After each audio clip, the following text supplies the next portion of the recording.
ya vivía entre la basura. Él entre lujos imposibles. Nadie creyó que podrían amarse, pero el destino no respeta clases. Y esta historia lo demuestra. Si esta historia toca tu corazón, no olvides suscribirte. Tu apoyo nos motiva a seguir creando y nos inspira a contar historias que merecen ser escuchadas. Gracias por estar aquí.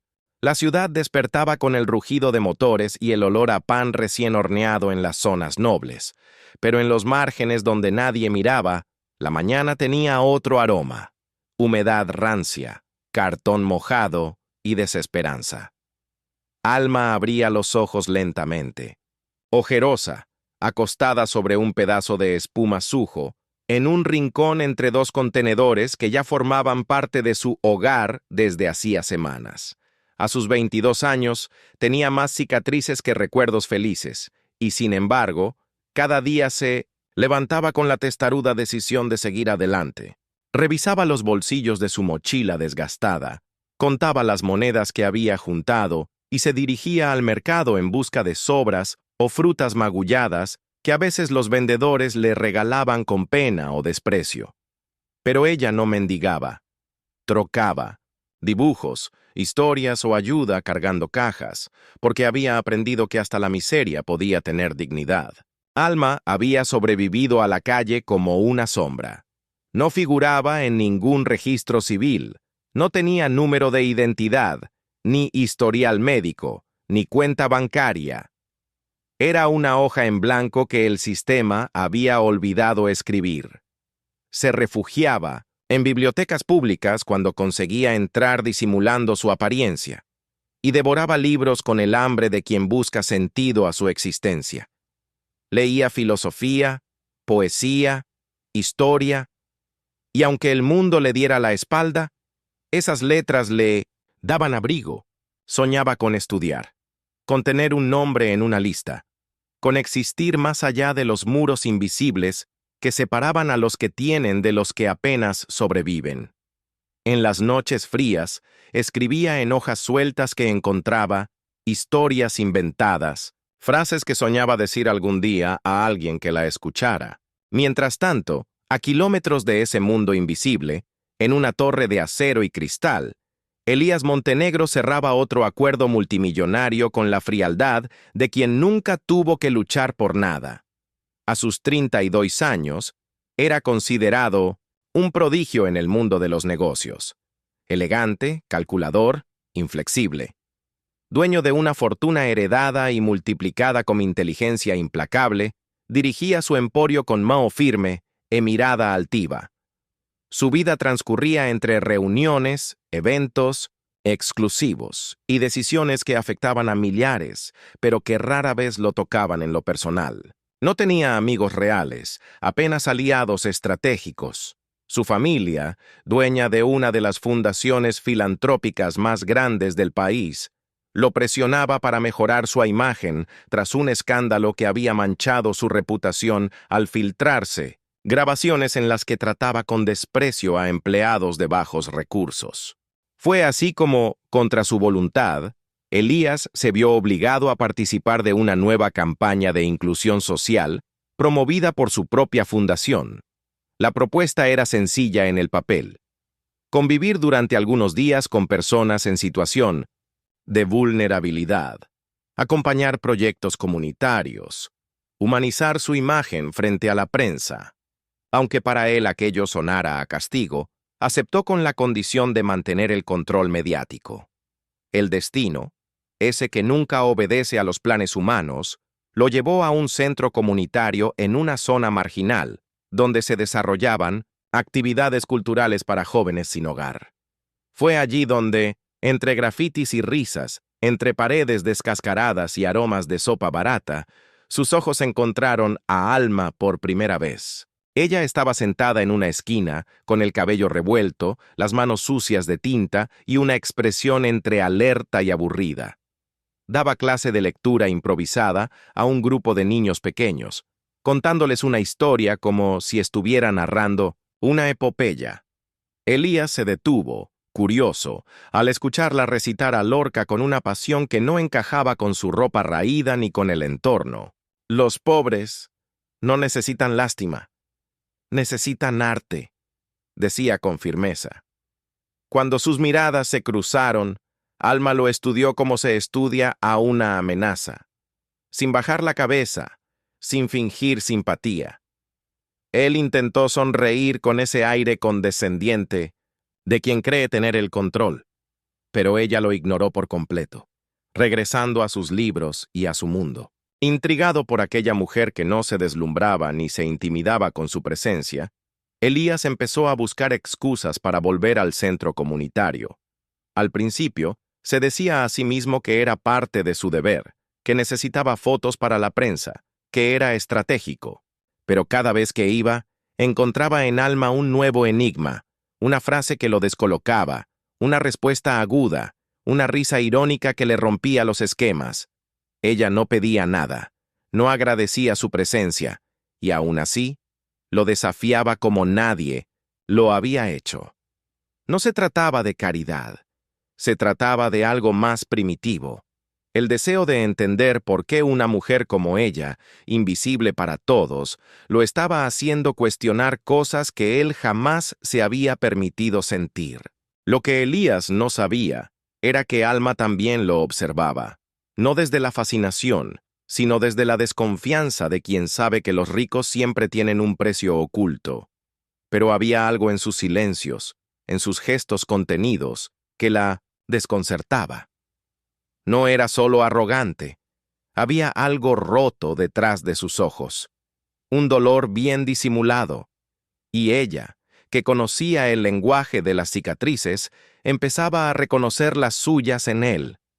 Así comenzó una historia improbable, nacida del cruce entre dos mundos que nunca debieron encontrarse, pero que, al hacerlo, encendieron una chispa que ni el tiempo ni el juicio social serían capaces de apagar.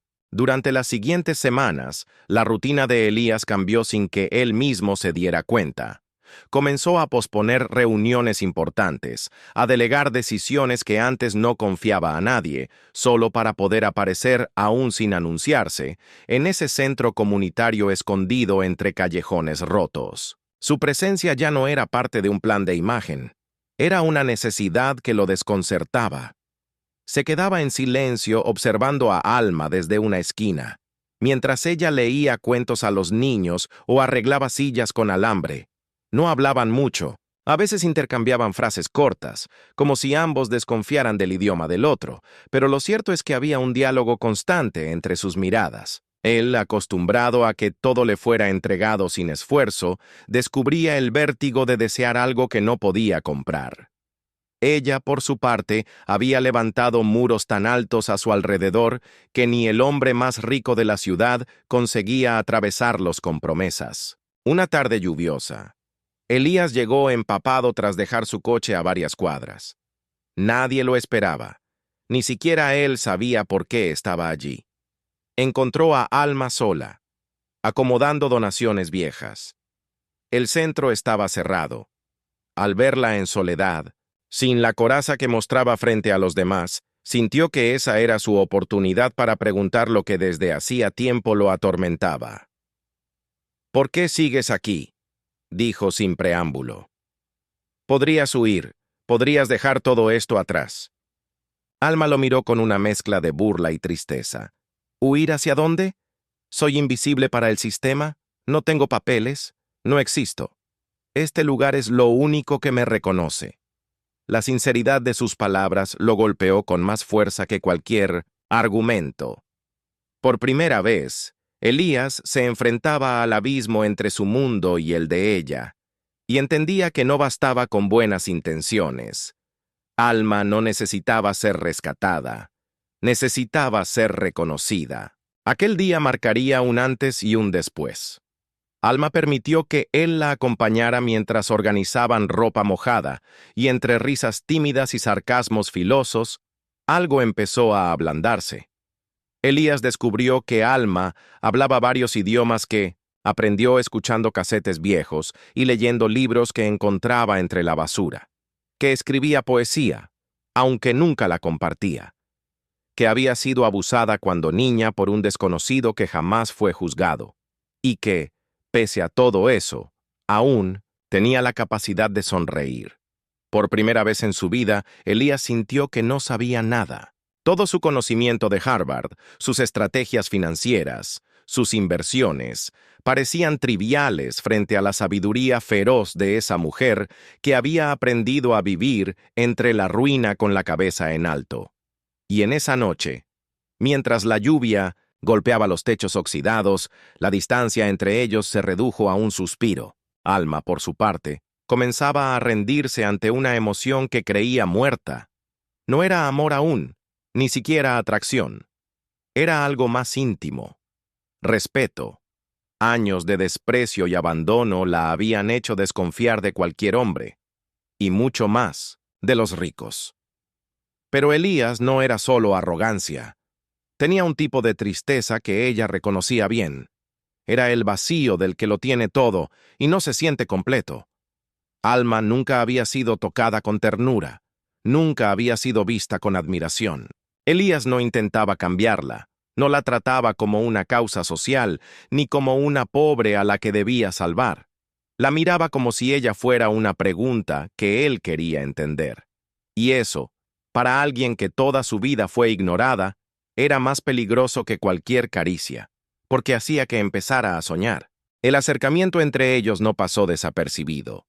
Algunos voluntarios comenzaron a comentar, a murmurar entre pasillos. La prensa, siempre al acecho de escándalos, encontró en esa historia una mina de oro. El magnate y la indigente, decían los titulares sensacionalistas. Fotos maliciosas fueron tomadas sin consentimiento. Elías fue cuestionado por su familia, por sus socios, por los accionistas de su empresa. Le exigieron que cortara todo vínculo con aquella mujer sin nombre. Le ofrecieron estrategias para desmentir todo, campañas de imagen para limpiar su nombre. Pero, por primera vez, Elías no obedeció. En una rueda de prensa inesperada dijo: «Mi reputación no necesita ser protegida de la verdad.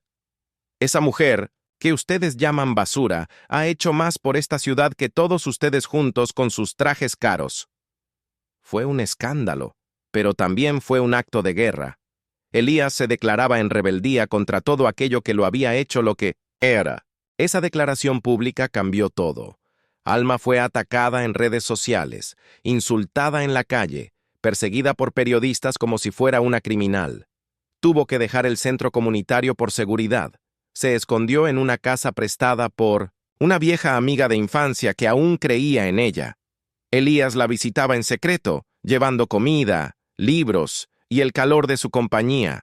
En esos encuentros clandestinos, sus corazones se fueron reconociendo. No hablaban mucho. A veces, solo se sentaban juntos, escuchando el silencio. Otras veces, discutían por tonterías, se provocaban, se herían. Pero incluso en las peleas, había verdad, había fuego, había amor naciendo en medio del caos. Alma temía entregarse, sabía que él podía irse en cualquier momento, regresar a su mundo, olvidarla como si nada. Pero Elías no tenía intención de huir. Por primera vez, quería quedarse, y eso lo asustaba tanto como a ella. Una noche, mientras Alma le mostraba un viejo cuaderno donde escribía pensamientos desde que era niña, Elías leyó una frase que lo dejó sin aire. «Nadie se queda, todos prometen, todos se van». Cerró el cuaderno con cuidado y le tomó la mano con una suavidad que contrastaba con su habitual dureza. «No todos», susurró. Ella no respondió, solo lo miró, con una mezcla de esperanza y miedo. Era el inicio de algo que ninguno de los dos sabía nombrar aún, pero ambos sabían que pase lo que pase, ya no eran los mismos de antes. Algo en ellos se había roto, y en esa grieta estaba creciendo una nueva forma de amar. El silencio entre ellos se había vuelto una forma de comunicación. No necesitaban declararse nada. Bastaba con cómo Alma dejaba un libro sobre la mesa para que él lo leyera, o cómo Elías se sentaba cerca sin invadir, esperando que ella hablara si quería. Vivían entre pausas, entre cafés compartidos en vasos reciclados y miradas que decían más que 1000 promesas. La casa donde ella se escondía se volvió un refugio sagrado, al margen del mundo que los condenaba. Allí, lejos de los titulares crueles y de la indiferencia de la ciudad, Alma comenzó a mostrar pedazos de sí misma que nunca había compartido con nadie. Le habló de su infancia difusa, de los cartones que servían de colchón, de la señora que le enseñó a leer con páginas rotas de un diccionario viejo. Elías escuchaba con la reverencia de quien descubre un universo nuevo, y por primera vez no quiso cambiar nada de lo que oía. Solo quería formar parte. El silencio entre ellos se había vuelto una forma de comunicación. No necesitaban declararse nada.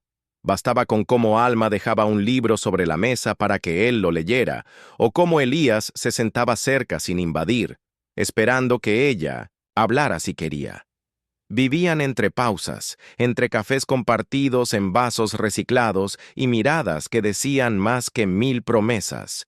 La casa donde ella se escondía se volvió un refugio sagrado, al margen del mundo que los condenaba. Allí, lejos de los titulares crueles y de la indiferencia de la ciudad, Alma comenzó a mostrar pedazos de sí misma que nunca había compartido con nadie.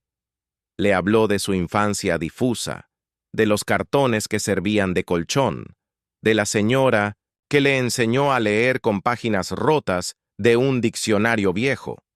Elías escuchaba con la reverencia de quien descubre un universo nuevo, y por primera vez no quiso cambiar nada de lo que oía. Solo quería formar parte. Alma, por su parte, también enfrentaba sus propios fantasmas. A pesar de sus sentimientos, no podía evitar sentirse pequeña frente al mundo de Elías. Cada regalo que él traía, una manta nueva, una libreta de cuero, un libro en francés, despertaba en ella un miedo ancestral. No por el objeto, sino por lo que representaba. La posibilidad de depender, de necesitar, de perderse en alguien más. Había luchado tanto por no deberle nada a nadie, que ahora le costaba aceptar que alguien quisiera darle sin pedir nada a cambio. Una noche, en medio de una discusión, lo empujó lejos y gritó: «No soy tu proyecto, ni tu caridad». Elías no respondió. Solo la miró, con los ojos llenos de ternura contenida, y dijo: «Lo sé, y por eso te amo». Fue la primera vez que lo dijo. Alma quedó inmóvil. El silencio se hizo largo, y luego ella rompió a llorar. No por tristeza, sino porque, por fin, alguien la había visto entera. Tras ese desahogo, algo cambió entre ellos. No se convirtieron en pareja de inmediato. No hubo pactos, ni anillos, ni selfies, pero sí una especie de complicidad indestructible. Empezaron a caminar juntos por la ciudad de madrugada, cuando los ricos dormían y los pobres buscaban calor bajo las marquesinas. Elías aprendió a mirar con los ojos de Alma. Ya no veía solo edificios y cifras, sino historias humanas, rincones con memoria, gente que resistía. Y Alma, por su parte, aprendió a confiar, aunque le costara. Le enseñó a Elías a cocinar con lo que se tenía, a improvisar, a leer señales en las calles. Él le enseñó a usar una computadora, a enviar correos, a defenderse legalmente. Eran dos mundos distintos, sí, pero poco a poco se estaban entrelazando. Un día, Elías llegó con una propuesta. Había conseguido, a través de abogados discretos, una forma de legalizar la identidad de Alma. Con papeles reales podría estudiar, trabajar formalmente, tener acceso a todo lo que el sistema le negaba. Pero ella dudó, no por miedo a la legalidad, sino porque esos documentos venían de él. No quería sentir que su existencia estaba firmada por la mano de otro. «No quiero deberte mi nombre», dijo. Elías, con la voz quebrada, respondió: «No te estoy dando un nombre. Estoy abriendo la puerta para que elijas el tuyo». Esa frase la desarmó. Lloró en silencio, y luego aceptó. Pero con una condición. Ella misma llenaría el formulario, letra por letra. Eligió llamarse Alma Montenegro Ortega. No por sumisión, sino por convicción. Porque ya no se sentía sola. Y porque entendía que no había debilidad en amar. Poco después, Elías decidió presentar públicamente a Alma como su pareja. Sabía que sería una guerra, pero estaba dispuesto a darla. Preparó una gala benéfica con la excusa de promover inclusión y movilidad social, e invitó a toda la élite. Alma, vestida con sencillez y dignidad, apareció del brazo de él. La prensa explotó. Hubo escándalo, críticas, burlas. Algunos la llamaron oportunista, otros dijeron que era un montaje, pero también hubo quienes la aplaudieron, quienes reconocieron su historia, quienes se vieron reflejados en ella. En medio del evento, cuando un periodista lanzó una pregunta cruel sobre su pasado, Alma respondió con firmeza: «Yo no vengo de la basura, vengo de la resistencia, y nadie me ha regalado nada que yo no haya peleado antes». El salón quedó en silencio, y esa noche, el mundo cambió un poco. Al final de aquella jornada, mientras caminaban por un parque oscuro lejos de los flashes, Elías tomó la mano de Alma y se detuvo. «¿Estás lista para lo que viene?», preguntó. Ella lo miró con una sonrisa desafiante. «He sobrevivido a la calle, a la indiferencia, al olvido. Lo que venga contigo no puede ser peor».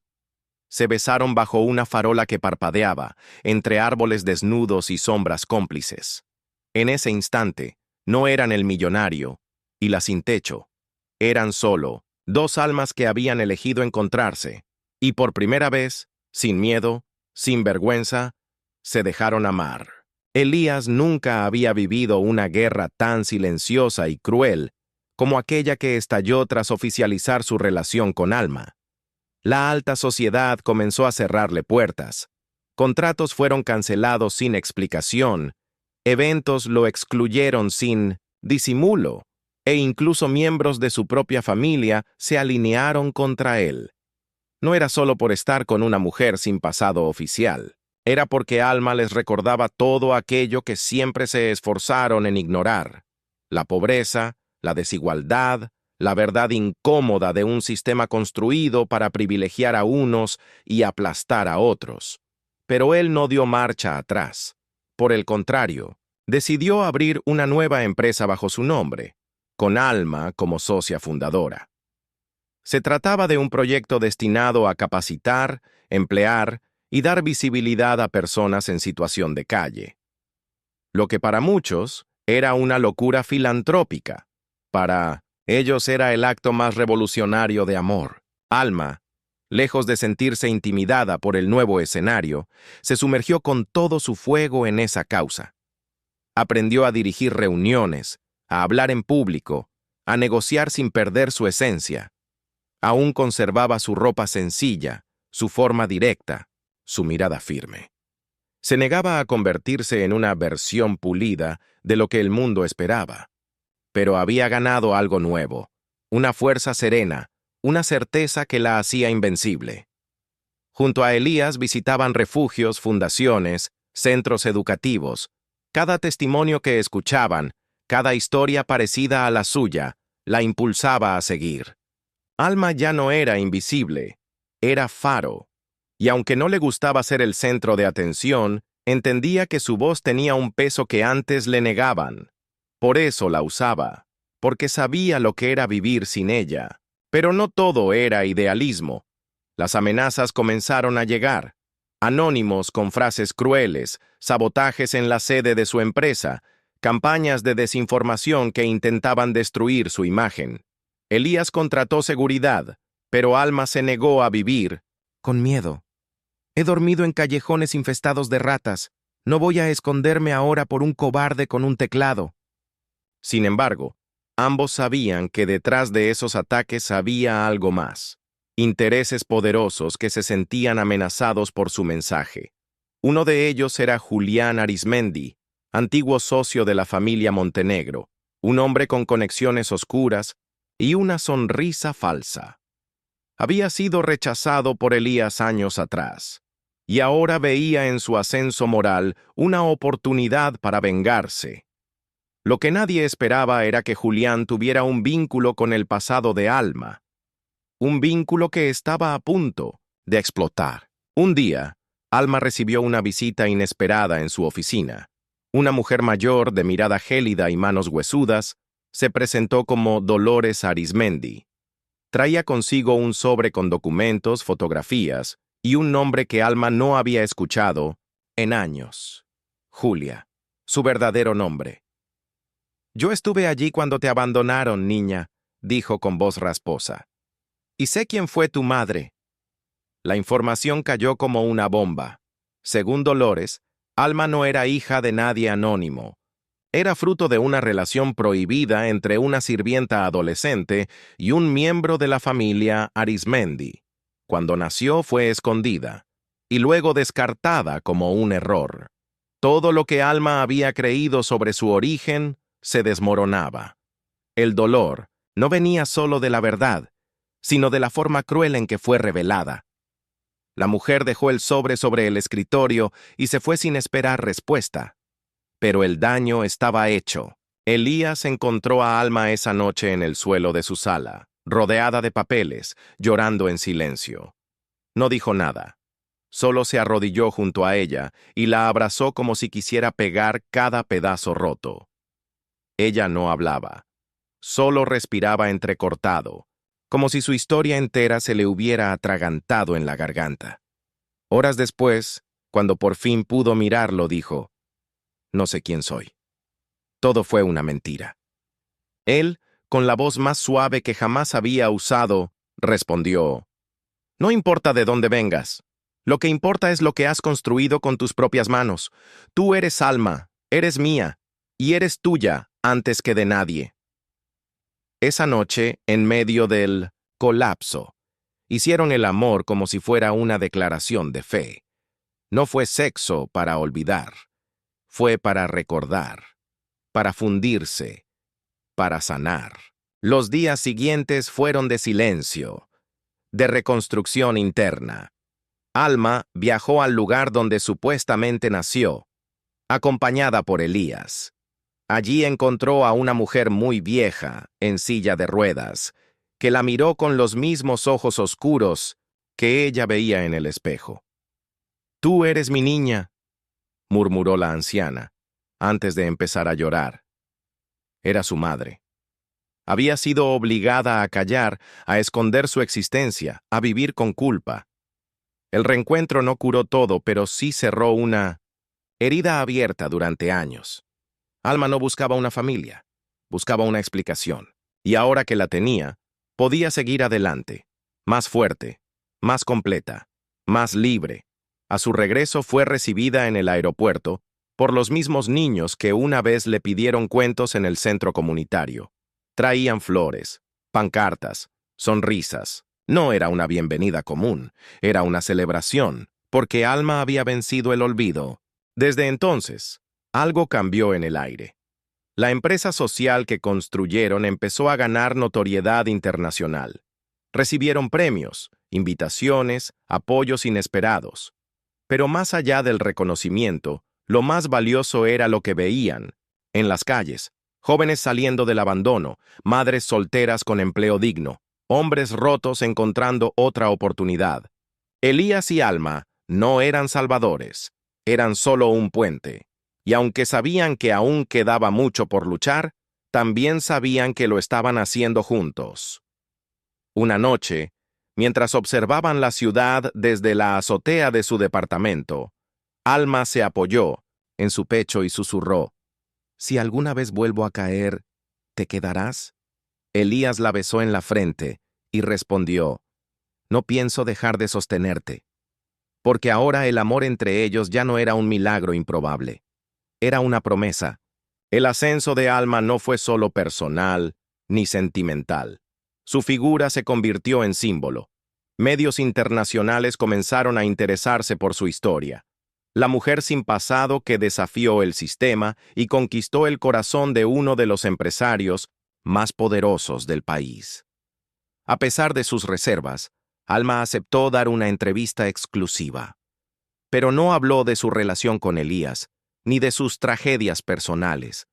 Habló de las miles de personas que aún vivían como ella lo hizo, sin nombre, sin derechos, sin futuro. Habló del hambre silenciosa, de los niños que aprenden a esconderse más rápido que a leer, de las mujeres que duermen con un cuchillo bajo el colchón porque no pueden darse el lujo de confiar.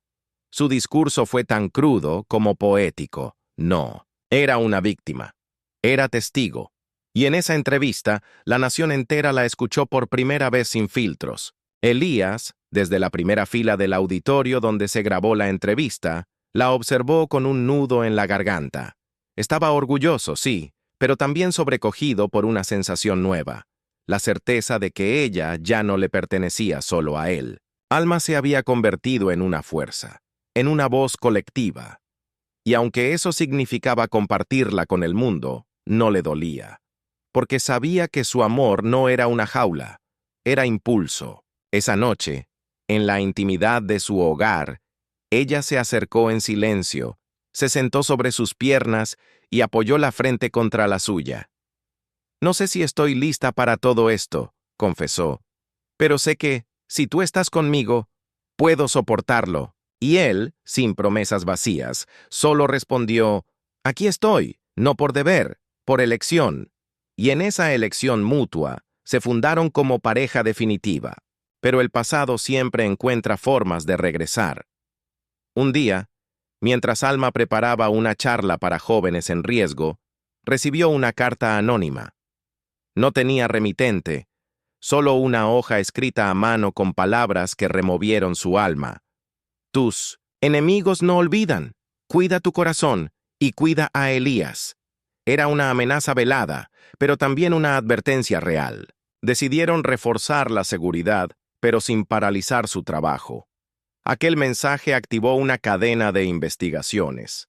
Elías, usando sus contactos, descubrió que Julián Arizmendi no solo había estado espiando sus movimientos, sino que también financiaba campañas en redes para desacreditarlos.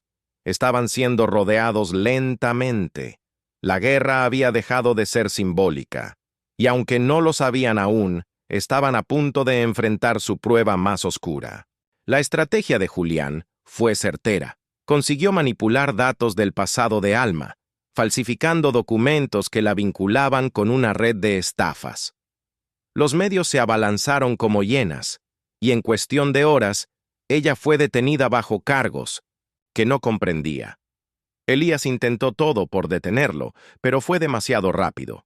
El sistema, siempre dispuesto a castigar a los que no encajan, la trató como a una delincuente reincidente. Durante días, Alma permaneció incomunicada en una celda fría, mientras los titulares la devoraban. La impostora del pueblo. Montenegro enamorado de una farsante. Dentro de la cárcel, Alma no lloró. Solo pensaba en Elías. En mí no me siento si él dudaría. En si esta vez también la abandonarían.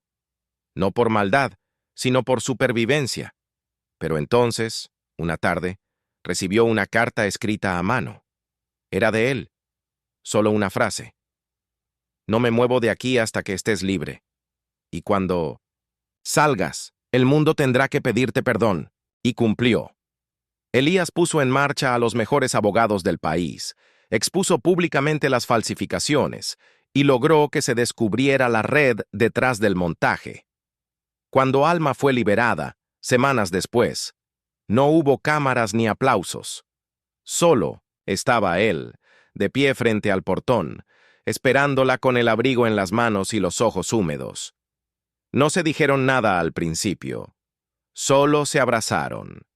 Largo, profundo, con la urgencia de quienes han tocado el abismo y han regresado enteros. Aquel día, decidieron desaparecer por un tiempo.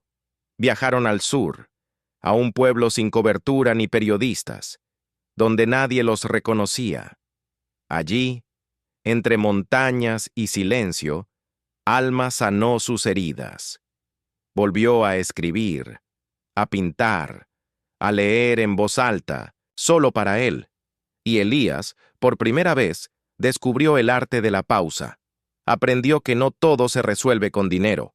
A veces, el mayor acto de amor es quedarse en silencio y acompañar. Cuando regresaron a la ciudad, eran otros. No más fuertes ni más sabios, solo más conscientes de lo que importaba.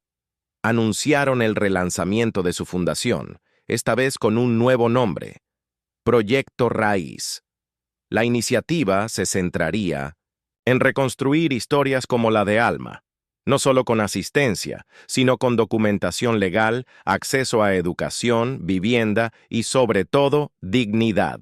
Alma se volvió rostro y alma del proyecto. En cada discurso hablaba desde la herida cicatrizada, no desde el resentimiento. No quiero venganza, decía. Quiero justicia, y la justicia no es castigar, es reparar. Su voz ya no temblaba. Su historia ya no dolía como antes. Había aprendido a convertir su dolor en legado. Y Elías, siempre a su lado, dejaba que ella brillara, porque entendía que, en su brillo, él también encontraba su propia redención. Una noche, en la terraza del edificio donde todo comenzó, Alma miró al cielo y dijo: «A veces todavía me despierto pensando que todo fue un sueño, que sigo en la calle, que tú no existes». Elías se acercó, le acarició la espalda y susurró: «Si esto es un sueño, no quiero despertar nunca». Ella rió, bajito, y en ese instante, sin anillos ni promesas ceremoniosas, le dijo: «Quiero construir una vida contigo, con barro, con libros, con historias, con todo». Elías le besó la mano, la frente y luego el corazón, y allí, en la ciudad que los vio, romper todas las reglas, se prometieron lo único que podían prometerse sin miedo: seguir caminando juntos, aunque el mundo se desmoronara. El año siguiente fue una explosión de cambios. Proyecto Raíz creció más allá de lo que ambos imaginaron. En menos de 12 meses, habían abierto 5 centros comunitarios en distintas regiones del país, ofreciendo desde alfabetización hasta programas de reinserción laboral. Alma se convirtió en una figura pública difícil de ignorar. Una mujer que hablaba desde el lodo y construía con ladrillos de verdad. Su pasado, antes usado como arma contra ella, ahora era su mayor bandera. Era invitada a universidades, conferencias internacionales, e incluso el Congreso pidió su presencia como consultora para una nueva ley de protección a personas indocumentadas. Pero, mientras más crecía el proyecto, más sentía Alma que debía mantenerse anclada a sus raíces. Visitaba los centros cada semana, hablaba con cada joven, recordaba sus nombres, porque sabía lo fácil que era volverse símbolo y lo difícil que era seguir siendo persona. Elías, desde su lugar, hacía lo propio. Cedió parte de sus acciones en la empresa familiar para crear una nueva rama totalmente independiente, enfocada en innovación social. Muchos lo llamaron loco, otros traidor a su clase, pero él estaba más convencido que nunca de que su riqueza tenía sentido solo si podía redistribuirse con conciencia. Aprendió a escuchar más que a hablar, a observar sin juzgar, a confiar en las decisiones de Alma incluso cuando su instinto empresarial le decía lo contrario. La admiraba profundamente, y esa admiración se había convertido en un amor tan sólido que ya no necesitaba demostraciones públicas. Se entendían en los silencios, en las pausas, en los gestos simples como preparar café para el otro o dejar una nota escrita a mano sobre la almohada. El amor para ellos no era espectáculo, era refugio. Pero la calma, como siempre, no duraría mucho. La misma élite que los había intentado destruir antes, ahora preparaba una ofensiva más peligrosa: infiltrar personas dentro del proyecto para provocar un escándalo interno. Querían demostrar que Proyecto Raíz no era más que un teatro para lavar dinero, que Elías lo usaba para evadir impuestos y que Alma era apenas una actriz bien entrenada. Las acusaciones llegaron con fuerza, apoyadas por medios comprados y testimonios falsos. Fue un golpe duro. Algunos donantes retiraron su apoyo. Varios voluntarios, atemorizados, renunciaron. Y por primera vez, Alma dudó. ¿Y si ganan? Preguntó una noche con los ojos enrojecidos. Elías le respondió con voz firme. Solo ganan si dejamos de creer. Y yo no he dejado. ¿Tú sí? Ella negó con la cabeza. Y en ese gesto volvió a levantarse. Decidieron entonces abrir todo al público. Informes, finanzas, grabaciones, procesos. Transparencia absoluta. Lo que para muchos era una jugada arriesgada, para ellos era una declaración de principios. La gente, al ver la verdad expuesta con tanta claridad, comenzó a defender el proyecto en redes, en plazas, en las calles. Ex voluntarios volvieron. Nuevos aliados llegaron. Y el ataque se revirtió.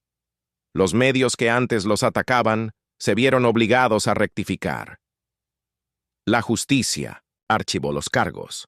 Alma dio una rueda de prensa donde, sin ira, dijo: «No vengo a limpiar mi nombre. Vengo a recordarles que no se puede manchar lo que ya es luz». Sus palabras se volvieron virales. Y más que eso, fueron sembradas como raíces en corazones, dormidos. Había comenzado algo mucho más grande que ellos mismos. En medio de ese huracán, Alma recibió una noticia que la descolocó por completo. Estaba embarazada. El médico lo confirmó con una sonrisa tranquila, mientras ella se aferraba al borde del asiento sin saber si reír o llorar. Su primer impulso fue ocultarlo. El segundo, huir. Pero luego pensó en Elías, en todo lo que habían construido, en cada persona que había encontrado esperanza, porque ellos se atrevieron a amar sin miedo. Esa noche, cuando llegó a casa, lo encontró cocinando, algo raro en él, y le dijo sin rodeos: «Voy a tener un hijo». Elías la miró sin decir nada. Caminó hasta ella, la abrazó, y le susurró: «Entonces vamos a enseñarle desde el principio que el amor es lo único que no se negocia». No hubo celebración ruidosa, solo una ternura inmensa que los envolvió como un manto cálido. Y en ese abrazo, entendieron que el futuro ya no era una idea, era una vida. Los meses siguientes fueron una mezcla de miedo, ternura y descubrimiento. Alma se convirtió en madre antes de que el bebé naciera. Le hablaba cada noche, le cantaba melodías inventadas, le contaba cuentos que había escuchado en los callejones de su infancia. Elías asistía a todas las ecografías, le compraba libros infantiles y hablaba con el vientre como si el niño pudiera entender sus planes. No querían una niñera, no querían muros, querían criar desde el amor, desde la presencia, y aunque sabían que la vida podía dar giros crueles, también sabían que habían sobrevivido a todo. El día del parto, Alma fue asistida por una médica que también había vivido en situación de calle, y cuando el bebé lloró por primera vez, ambos, madre y padre, entendieron que todo lo vivido, todo el dolor, todo el caos, había valido la pena. Le llamaron Luz, porque eso fue lo que trajo, porque nació en un mundo donde el pasado ya no era una condena, porque era la promesa de algo mejor. En los meses siguientes, las fotografías de Alma amamantando sin esconderse, de Elías, con la niña dormida sobre su pecho en una reunión, se volvieron símbolo de una nueva etapa. Pero ellos no buscaban ser ejemplo, solo querían ser familia. Y lo lograron. Con errores, sí, con tropiezos, pero también con amor sincero, respeto mutuo y una convicción férrea de que no importa de dónde vienes. Lo que importa es lo que eliges construir, juntos, desde el barro, desde el corazón. Pasaron 3 años desde que Luz llegó al mundo. 3 años de crecimiento, de desafíos nuevos, de una calma construida a pulso. El proyecto que alguna vez nació como una respuesta al olvido se había convertido en una red internacional. Había centros en América Latina, en Europa y hasta en zonas de guerra donde nadie más se atrevía a entrar. Pero más allá del alcance institucional, lo que realmente importaba eran las historias individuales. Jóvenes que ahora eran profesores, mujeres que emprendieron sus propios negocios, familias que lograron reunirse. En cada testimonio, en cada mirada agradecida, Alma reconocía un reflejo de su pasado. Y en cada logro se repetía a sí misma: no lo hice sola, porque no era una heroína. Era una sobreviviente que eligió amar, incluso cuando el mundo se empeñaba en enseñarle a odiar. Elías, por su parte, también cambió profundamente. Ya no llevaba siempre traje, ni hablaba con tecnicismos financieros. Se lo veía con jeans, con libros en la mano, caminando con luz al hombro por ferias callejeras. Había renunciado a gran parte de su fortuna, invirtiéndola en comunidades que antes ni aparecían en los mapas. Muchos le preguntaban si no se arrepentía de haber dejado atrás el poder. Él siempre respondía lo mismo: el poder no está en controlar, está en transformar. Y eso era lo que había aprendido de Alma, que construir desde el respeto era mucho más revolucionario que imponer desde arriba.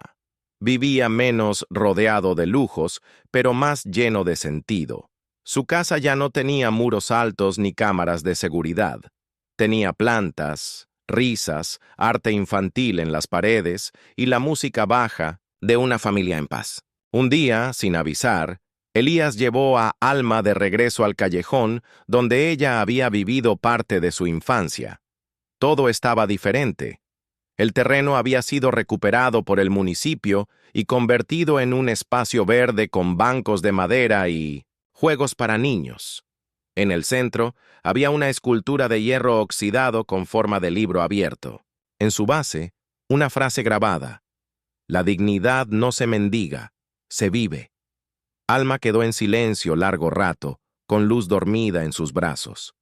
Luego lo miró y susurró: yo pensé que este lugar me había enterrado, pero ahora entiendo que solo me dio raíces. No lloró, sonrió, porque entendía que había cerrado un ciclo. Ya no le dolía recordar. Ahora recordar era honrar, y honrarse a sí misma. Aquel mismo año decidieron casarse, pero no hubo gala, ni iglesia, ni vestido blanco de diseñador. Se casaron en el patio de uno de los centros comunitarios, rodeados de gente que alguna vez vivió en la calle y ahora eran parte de una nueva sociedad. Luz llevó los anillos en una cajita de cartón decorada con dibujos. Alma vestía lino y sandalias. Elías usaba una camisa sencilla y el reloj que ella le había regalado en su primer aniversario. El juez fue un maestro jubilado que les había enseñado a leer a ambos cuando niños, sin saberlo. Durante los votos, Alma no prometió amor eterno. Prometió seguir eligiéndolo, incluso en los días en que todo pareciera difícil. Elías, en cambio, prometió sostenerla, pero también dejarse sostener. Fue una ceremonia breve, sin espectáculo, pero fue perfecta, porque no necesitaban testigos, solo verdad. Después de la boda, viajaron con Luz a un pequeño pueblo de montaña donde nadie los conocía. Allí, alquilaron una cabaña de madera junto a un lago, y durante semanas no usaron celulares ni internet. Se dedicaron a cocinar, a contar historias, a enseñarle a Luz los nombres de las estrellas. Era una vida simple, casi primitiva, pero llena de plenitud.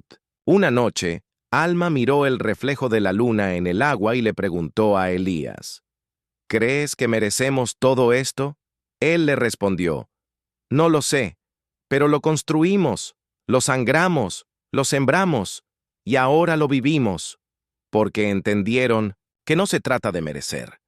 Se trata de resistir, de amar, de crear espacio incluso cuando no hay ninguno. Y ellos lo habían hecho, contra todo. Con el tiempo, publicaron un libro juntos. No era una biografía ni una historia de éxito. Era un mapa de cicatrices, de ideas, de luchas sociales narradas desde dentro. Lo titularon Lo que el silencio no pudo callar. Fue traducido a más de 20 idiomas y adoptado por escuelas, movimientos y universidades. Pero, sobre todo, fue leído por personas comunes que encontraron en sus páginas una razón para seguir. Alma y Elías nunca buscaron fama, pero se convirtieron en símbolo de algo mayor, la certeza de que el amor verdadero no se encuentra, se construye, que las diferencias sociales no son obstáculos si hay respeto, que hasta lo más roto puede florecer si se cuida con ternura, y que a veces, la mujer que un día durmió entre basura, termina enseñándole al mundo lo que realmente vale. El último capítulo de su historia aún no estaba escrito, pero no les preocupaba. Seguían caminando de la mano, criando a su hija con libertad, compartiendo su tiempo entre conferencias y tardes de chocolate caliente. A veces caminaban por calles que antes dolían y ahora eran testigo de su renacimiento. Y en cada paso, en cada gesto cotidiano, demostraban que el final feliz no es una meta, es una decisión diaria, porque el amor, el real, no necesita castillos ni promesas eternas, solo dos personas dispuestas a enfrentarlo todo. Alma y Elías lo sabían, y por eso seguían eligiéndose, una y otra vez, para siempre.